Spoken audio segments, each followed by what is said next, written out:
Welcome to another episode of the Hack My Age podcast. I have a new background. I'm actually experimenting with a bunch of backgrounds. We just moved into a new apartment in Portugal, and so I'm trying to find the place with the best lighting. So if you happen to be on YouTube, then let me know which background you like best. Which one should I use? Today, we're going to dive into the six most Googled questions about menopause. And you know what's really funny is I asked Google and I also asked ChatGPT, what are the questions that women ask most about menopause?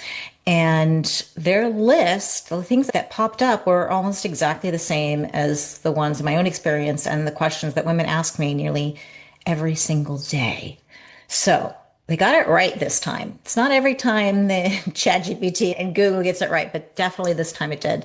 So we think women just kind of want to know when does this roller coaster even start? When is it going to end? How long does it last? These are the kind of burning questions that keep women awake at night, literally thanks to your hot flashes and your night sweats. So in this episode, I'm really going to try to unpack these top questions, share what I've learned from my podcast guests, my research, and from all the books I read and podcasts I listen to, and what women in my community are reporting. So I'll sprinkle in some biohacking tips and just give you some insight into what you won't always find in a Google search or on AI. So don't get me wrong, I love AI and I use it every day. We need to know how to use these tools and sift as well to decide what's fact and what's fiction. And that's, I think we're all kind of learning this as well. So question number one, what are the first signs or symptoms of menopause? Yeah, people are digging in to know when does this all start? And they want to know, usually most women think it's all about hot flashes and night sweats.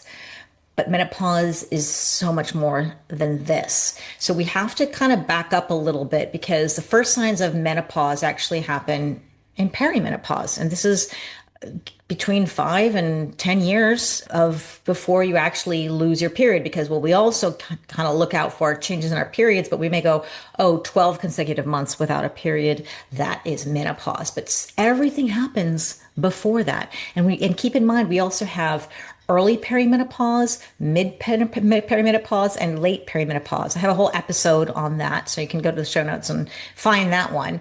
But generally, the first signs and symptoms of menopause are probably going to be changes in your period. May notice if you're a 28-day girl, you may be 25 or 26, or maybe it's 30. Maybe they're longer, maybe they're shorter, maybe they're heavier, maybe they're lighter. There are some changes. You just know something's kind of off. And it doesn't mean to panic. Oh my God, I'm going into menopause. This can last for years. Okay. It's something that that comes and goes as well. You maybe have a wonky month or two and then go, okay, everything's kind of back to normal for the next several months.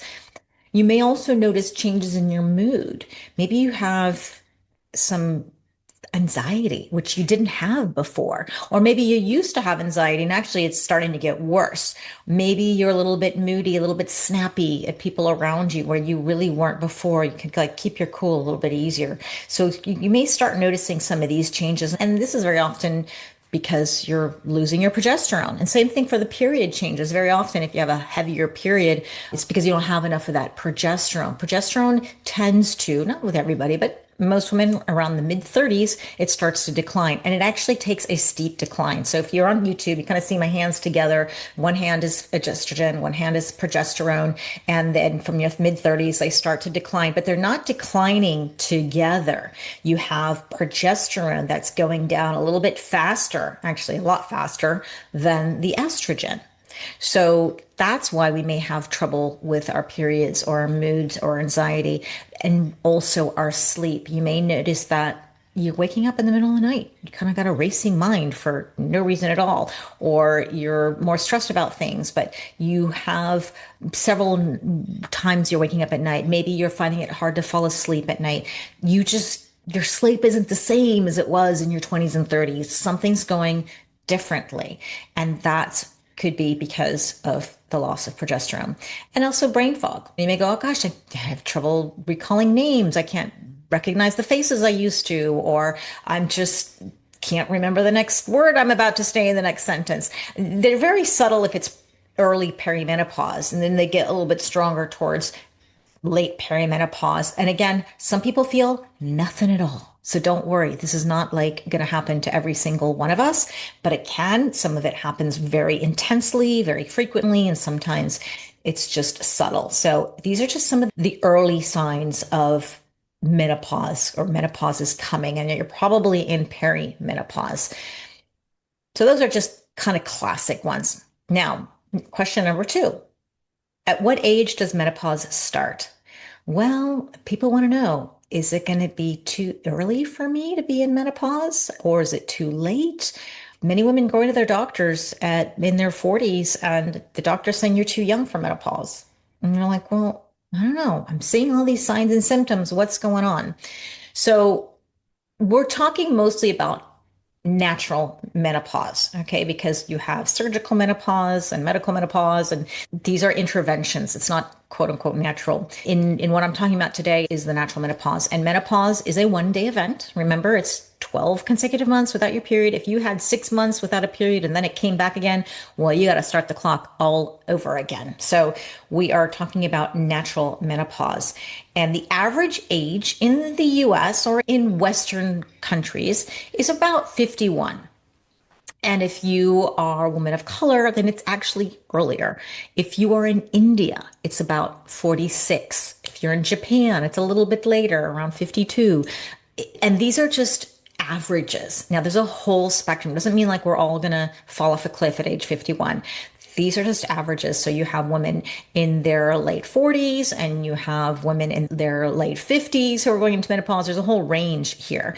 So, but on average, let's say if you're around the age of 50 and you're feeling some of these signs and symptoms and you still have a period, but it's kind of going wonky, you're probably in perimenopause. And menopause, when that will happen, we don't really know. And if you are on hormone therapy already in perimenopause, you will probably never know when your menopause birth date is, right? Because you've been on hormones. So you may still have a bleed. And these are fake bleeds. You're not ovulating. It's just, oh, okay, I've got a period. I don't know, when am I 12 consecutive months without a period? You won't know. And that's okay. You don't really need to know. I don't see any reason. We just need to help ourselves feel better and protect our future selves if that's interesting to you. So remember that perimenopause for some women, it can be a couple of years. That's fine. It's not a couple of days. It's not a couple of weeks. It's not a couple of months. This is a transition. It doesn't happen overnight, even though if you've had a medical or surgical menopause, it's like, boom, yeah, you are in menopause overnight. But a natural menopause is a gradual, and it comes and it goes, it's up and it's down. But on average, some women say, some doctors and some research shows it's about 5 years, other ones maybe 7. But it's not unusual to be in this perimenopausal state with these hormonal fluctuations for 10 years. And that's a long time. Okay. So people are like, oh, just wait it out. It's a natural transition. Well, are you going to suffer for 10 years? You can if you want. It's up to you. But it's good to be aware of some of these signs and symptoms when you're in your 30s. I know it sounds early. I was definitely not thinking about menopause in my 30s. No way. I wasn't even thinking about it in my 40s. But now I'm more aware and I think I'm more conscious. And if we are, on average, most of us losing our progesterone around the age of 35, well then, yeah, mid 30s is when you're going to start paying attention to this. And nothing to be scared of. Unfortunately, menopause there's a stigma. I mean, people think it means you're old and you don't even want to think about that when you're in your 30s. But it's just a hormonal fluctuation. Like anything else. We went through it in puberty, we went through it with pregnancy, and now we're going through it again in menopause, which is just reverse puberty. So it's okay. It's just normal. Now it's normal, but we have solutions, so you don't need to suffer. Question number 3.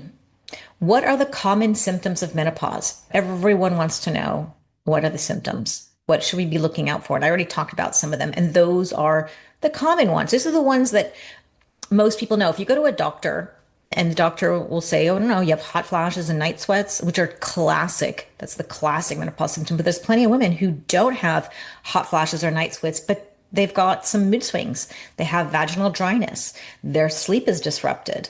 They got insomnia. They're waking up with racing mind.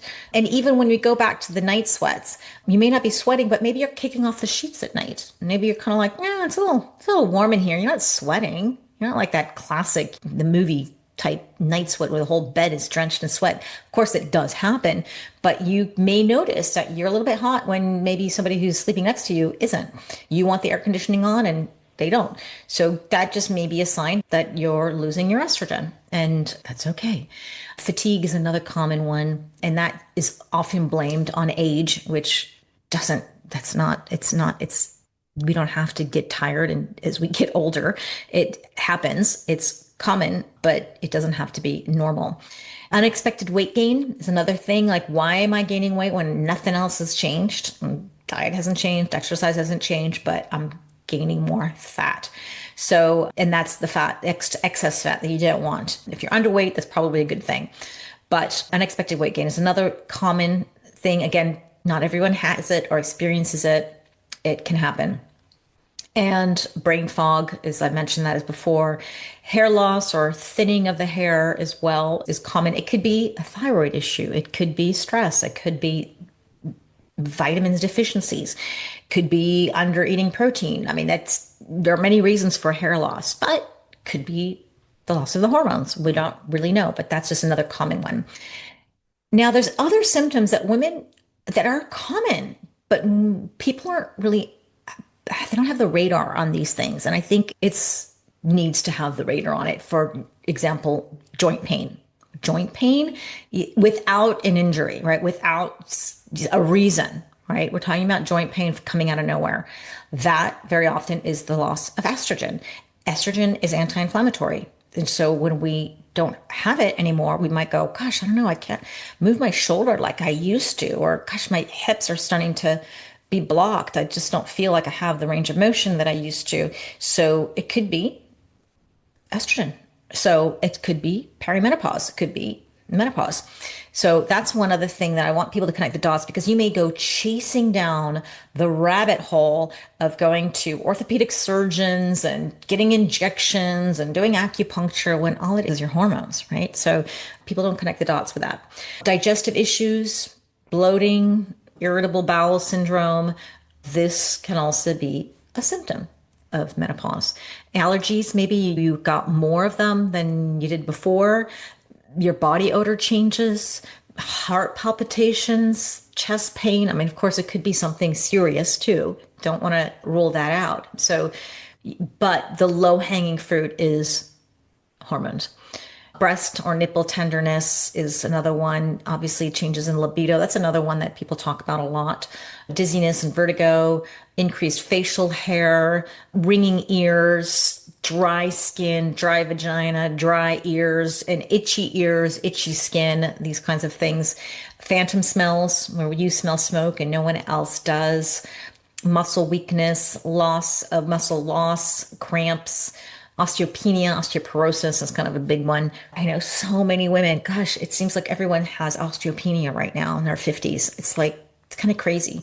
And vaginal prolapse, vaginal atrophy, bladder infections, frequent UTIs. That's another one that I've seen a lot as well. Incontinence, that happens a little bit later on in menopause, but it also could be that urgency to pee. Like that totally happened to me in my 40s. I had no idea it was my hormones. I was like, why is it suddenly like, oh my God, I got to go to the bathroom and there's no bathroom nearby. And it's comes out fast. So that is another typical classic menopause symptom that we don't think of relating to our hormones. Headaches and migraines, pelvic cramps, loss of motivation, increased aggressiveness. That's something that people don't really talk about either. Burning tongue, bleeding gums, frequent injuries, restless leg syndrome, dry mouth, spiked cholesterol, easy bruising. Have you had any of these? It may be your hormones, maybe not. It may be something else. But if you are signed up to my newsletter, which you have a link to that in the show notes, I go through a new unusual menopause symptom every week. So you can go check that out. And I show you what's the number of women who generally have this, what you can do about it, why it's happening, and things like that. So I go a little deeper in the newsletter. Now, question number 4. How long does menopause last? Or sorry, menopause symptoms. How long do menopause symptoms last? Okay, this is the $1 million question. And everybody are wondering, like, how long am I going to feel like this? Is it going to be forever? Or please tell me it's going to go away. And like I said before, on average, somewhere between 5 and 7 years, maybe up to 10. And there's about 10% of the women who feel these symptoms for the rest of their lives. I don't know why they have to suffer through this. There's so many solutions that we can do, but honestly, could be 1 year. It could be, it's definitely not going to be just a few weeks. Or there's women who feel nothing at all. And just because you don't feel anything doesn't mean things are not happening under the hood. So we have to be really aware of that. I'm one of those where I was asymptomatic. Although now in retrospect, now that I know a lot more about these common and uncommon symptoms, I'm like, oh yeah, it was my perimenopause. But I would never have related it to menopause before. So I would have said, oh, I don't know, I'm asymptomatic. But I have osteopenia and I'm reversing that. I'm going to whole podcast on that I'll share, but I'm reversing it and it's part of my plan, but I don't feel my bones getting brittle. So that's why I have to go test. So that's a menopause symptom. I'm not going to wait until I'm into osteoporosis and I fracture a hip. And well, I can't fracture my hip anymore. I have no more hips, but I can fracture a different part of my bone down there or the spine or some other bones you can break. But it's really devastating if you do fracture a hip or any part of your leg because then you can't move like you used to. And it's really about there's 50% of people over the age of 65 who fracture and fall and they don't get recovered like they used to. 30% of them actually die within a year. So it's much more serious than we think. So symptoms, gosh, it's so variable. It's so variable, but you can stop the symptoms today. Like there are things you can start doing and you don't need to wait, right? Don't just white knuckle your way through it unless you want to and you want to get that big badge that I guess they give out people for doing it quote unquote naturally. And you can try, I don't know, find a society that does that. You don't have to do what you want. Do what makes you happy. Okay, question number 5. Should I start hormone therapy or HRT and is it safe? Oh my goodness. This is the question I think most, God, I would say, I would have put this at number 1. It's like, oh, it's such a hard question. And it's something that is so misunderstood. I could do a whole podcast on that one. I don't have one out yet, but I have plenty of episodes that I interview doctors and researchers, and we cover that question over and over and over again. But I would like to do just a solo episode on my whole opinion on this whole thing. But yes, HRT is safe. It's proven. There's a lot of research out there. It's fine. It's just a matter of how you take it and who's monitoring you for it. And obviously, you want to read up on hormones before that doctor visit. Consider obviously bioidentical hormones first. No, it's not a marketing term. There are people out there who say it is. Read what you want to read, believe what you want to believe. But I believe that it's a better option. Not if you have to go synthetic, it's better than nothing. I always think any hormone is better than no hormones for me, but maybe hormones are not for you. And that's okay too. So if you are considering it, talk to your doctor about the risks versus benefits. We all have a different profile. If you have active cancer, most doctors will say, no, you shouldn't do it. Although there are some that do, but you want to be recovering first and then you can go on hormones. But honestly, most women are good candidates, but everyone is bio-individual. So no, the risk versus benefits. But I also want you to ask the doctor if it's safe to forego hormones. Know the risk of not taking hormones as well. Like what's going to happen if I don't? Ask that question. And not everyone can or wants to take hormones, and that's okay. And that leads us to question number 6. What non-hormonal or natural remedies actually work? I always feel like there's nothing more natural than bioidentical hormones that are exactly identical to the ones that we used to make. That to me seems pretty natural. But, if you want to go non-hormonally, there are a ton of things you can do. So I always like to talk to the woman who chooses not to or can't for whatever reason. There's so much you can do. Hormones or no hormones, You should be doing all the diet and lifestyle things anyways, and they work. Everything works. You just have to put on your biohacker hat and optimize your menopause. Optimize your diet and your lifestyle. We need to do it anyways. And we need to work a little harder if we want to protect our future self. If you want to care for your 80-year-old self, it's what you do today in your 50s that matters. It's not like Alzheimer's shows up when you turn 79. It starts 2 decades before it actually shows up. So the question is, if you were like, oh, what non-hormonal remedies or treatments should I do? Well, it depends. What are you trying to fix? Is it poor sleep? Is it osteopenia? Is it your hot flashes? Is it mood swings? Like there's a ton of stuff that you can do. You just have to figure out what is it that you want to target. Or you can be like me and just throw everything at it, everything in the kitchen sink. Let's talk about supplements. Everybody wants a supplement. People like taking supplements.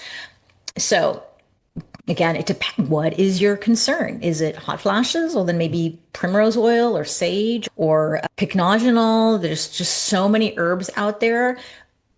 Menopause blends. You can find lots of menopause blends if you like blends. Just the research shows when it comes to supplements, you can find research that supports it and you can find research that doesn't support it. It's just so bio-individual. It's not like hormones. Hormones are usually across the board kind of work for almost everybody. It's a matter of finding your dosage and your delivery method and all that. So you have to probably tweak a lot. But the same thing, yes, for supplements, you got to actually figure out which ones actually your body's responding to better. Maybe if you're a bit anxious, you may want to look at ashwagandha or rhodiola. If you have joint pain, inflammation, maybe you want to take curcumin. If you are having sleep trouble, maybe magnesium. Brain fog, take mushrooms like reishi or cordyceps. Vaginal issues, maybe a DHEA cream. Supplements, they go all over the place. So I think it's a matter of experimenting, depending on what it is that you want to target, and try it. And if something didn't work, like you tried ashwagandha, didn't work, well, you could try a different brand of ashwagandha. Maybe what you're getting is not the best quality, or maybe it's just not the right formula. You can also move on to rhodiola or some other adaptogen that is also fabulous for anxiety, right?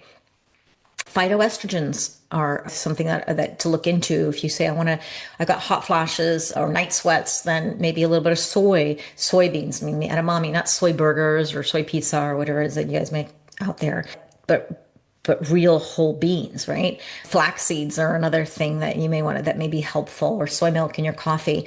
All of these, they do impact. I've heard many times that they're very effective, but I've also heard many times that they're not.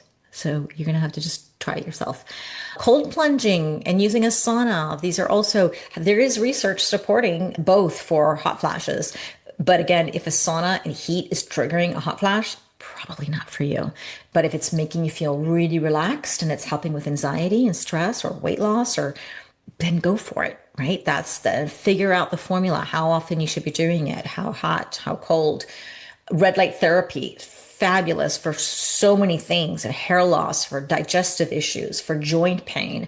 You can get it in a device that lays directly on the body part. You can get an infrared sauna and sit in there. So many magical things happen with red light therapy. Or you can just go and watch a sunrise, get it for free. Go watch sunset. It's that magical time of the day, and it helps with sleep. It helps with vitamin D. You don't have to buy a supplement, or maybe you do, because if you test and you're still not absorbing, people are like that. I'm one of those where I can be out in the sun all day, and for some reason I am not absorbing the vitamin D. And on top of that, I'm getting more wrinkles. So I try to strategically use sun exposure. That's me. Yoga and meditation, these are fabulous for stress, if they don't stress you out. I mean, women who go, you know what, it stresses me out to do meditation and breath work. I can't stand it. And other women love it. And it helps with their sleep or their anxiety. It's joint pain, whatever it is. Like, you just try it. Exercise is the magic bullet for everything. I love exercise. It's so good. It's so good for you. It's so good on so many levels. Not too much, right? Not too little. In the right dosage, but that helps with stress and it helps with sleep. It helps with that unexpected weight gain, helps with the thyroid, it helps with blood pressure, it helps with HRV, it helps with so many things. Gosh, what does it not help? I don't know. But it's a good thing. It's something we should try to incorporate. Now, what is exercise? Do we lift heavy? Do we do cardio? Do we do yoga, flexibility, agility, mobility? Like I do it all. I do them all just in case. So, but you got to figure out what are you more likely to do? What are you more likely to stick with? What is more your problem, your issues? But movement, any kind of movement is better than no movement, right? Just going for a walk, like just start there. Go for a 15-minute walk. If that's all you can do, start there. Blood flow restriction. I wear those crazy bands. I've got those Suji bands, the Katsu bands. I've got another one called the sports tourniquet. I've got so many of these bands going around. I just love them. They work. They help me with muscle, right? I had osteoarthritis. I couldn't move. I couldn't exercise. I lost range of motion. I had surgeries. Again, I can't move too much.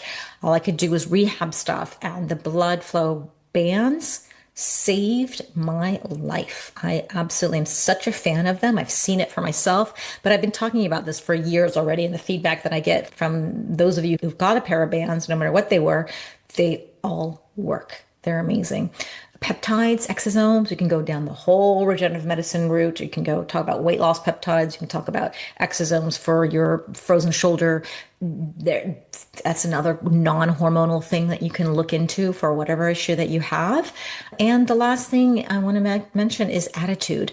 Attitude helps with your menopausal symptoms. It can. Certainly, I know it's hard for some people. How are you supposed to have a good attitude if you can't sleep, you have hot flashes, and you have incredibly difficult symptoms? It's hard to have a good attitude, absolutely.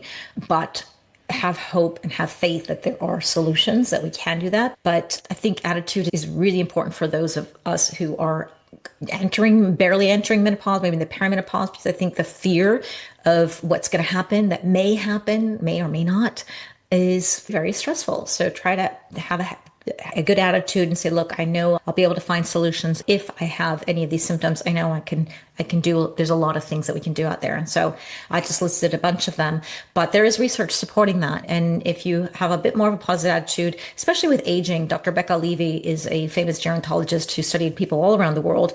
And those who had a positive attitude towards aging, okay, this is part of life, I can deal with it. They lived 7.5 years longer than those who had a negative attitude. So we do have research also showing the same thing about menopause. Not that you're going to live 7.5 years longer, but you're going to have a smoother transition. And having a supportive family and supportive friends is also very impactful. So find those people who support you, and that's very helpful. So there you go. I hope that helps. I went through the top questions that are asked. I hope one of these were yours. If you have any other questions, please send them to me. I do solo episodes, just gathering questions and answering them. I'm actually going to record with my Meno bestie, Karen Martell, tomorrow. We gathered questions from our social media, from our YouTube channels, and asking in our community. And we're going to answer some of your questions there, the two of us. It's always fun to powwow with somebody else on this. So look out for that episode soon. And if you haven't yet subscribed to the show or rated or reviewed, please do that. If you like this episode, please share it with a friend and go check out a lot of resources that we have, free resources on hackmyage.com. And you're going to find just the solution. You're going to start feeling better. If you're feeling bad today, I promise you, this is not forever, and you will find a solution. And if you need a bit more help with that, you can always reach out to me. And you also join our Biohacking Menopause membership group. This is a support group, women's only support group. And you're going to find people just like you and me who are there to support you and cheer you on and give you solutions. So I hope you enjoyed this. Thank you so much for getting to the end of the podcast with me, and I will see you next time.